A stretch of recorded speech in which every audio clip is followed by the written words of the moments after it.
Hello बच्चों, चलिए प्रश्न को देखते हैं। प्रश्न है, समांतर श्रेणियों में रिक्त खानों के पदों को ज्ञात कीजिए। हमें यहाँ पर एक समांतर श्रेणी दी गई है जिसमें कुछ रिक्त स्थान दिए गए हैं जो क्या है, समांतर श्रेणी के ही पद हैं। हमें यहाँ पर बताना है कि कौन से पद इन रिक्त खानों में आएंगे।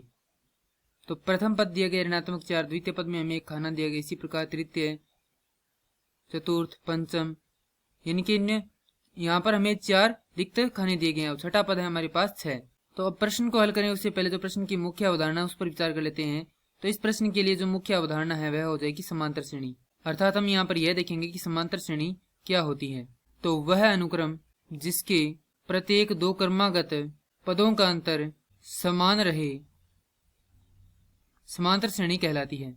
और जैसा कि हम जानते हैं कि समांतर श्रेणी इस रूप की होती है, प्रथम पद, द्वितीय, तृतीय, इस प्रकार से n पद और उससे आगे भी जाती है।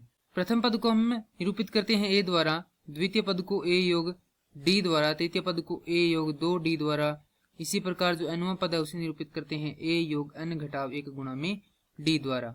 अब हमें यहाँ पर जो समांतर श्रेणी है उसके पद ज्ञात करने के लिए क्या चाहिए, जैसे कि nवां पद है उसके लिए सूत्र होता है a n बराबर a योग n घटाव 1 गुणा में d।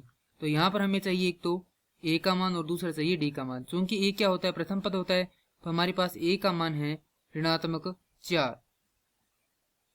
अब हमें मान चाहिए d का, तो d का मान हम निकाल सकते हैं। किस प्रकार से निकालेंगे देखें। तो यह कौन सा पद है, छठा पद है, तो अर्थात ये है a6।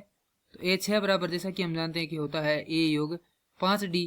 क्योंकि हमने यहाँ पर 5 रखा है, माफ कीजिए 6 रखा है, तो 6 घटाव 1 हो जाएगा 5। तो a6 का मान हमारे पास है 6 बराबर a का मान है ऋणात्मक 4 योग 5d। तो यहाँ से ये जो 4 है इसका पक्षांतरण करेंगे तो यह हो जाएगा 6 योग 4, अर्थात ये हो जाएगा 10 बराबर 5d। तो d का मान आ जाएगा यहाँ से 2। अब हमारे पास d का मान भी है और a का मान भी है, तो यहाँ से हम क्या कर सकते हैं, सभी पद ज्ञात कर सकते हैं। तो यहाँ से लिखेंगे a 2 बराबर a योग d बराबर a का मान है ऋणात्मक 4 योग d का मान है 2, तो ये होगा ऋणात्मक 2, अर्थात यहाँ पर क्या आएगा, ऋणात्मक 2 आएगा।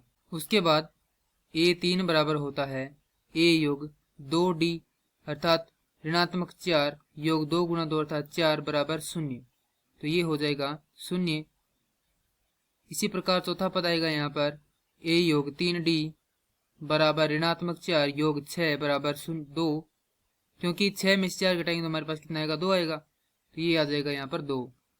उसके बाद a5 बराबर आएगा यहाँ से a योग 4d बराबर ऋणात्मक 4 योग 4 गुणा में 2 यानी कि 8 बराबर ये आ जाएगा 4, तो यहाँ पर आ जाएगा 4। तो हमारे पास जो रिक्त खाने हैं उनमें पद आए हैं ऋणात्मक 2, 0, 2 और 4, और ये क्या हमारे प्रश्न का उत्तर है। मैं आशा करता हूँ कि यह प्रश्न आपको समझ में आया होगा। धन्यवाद।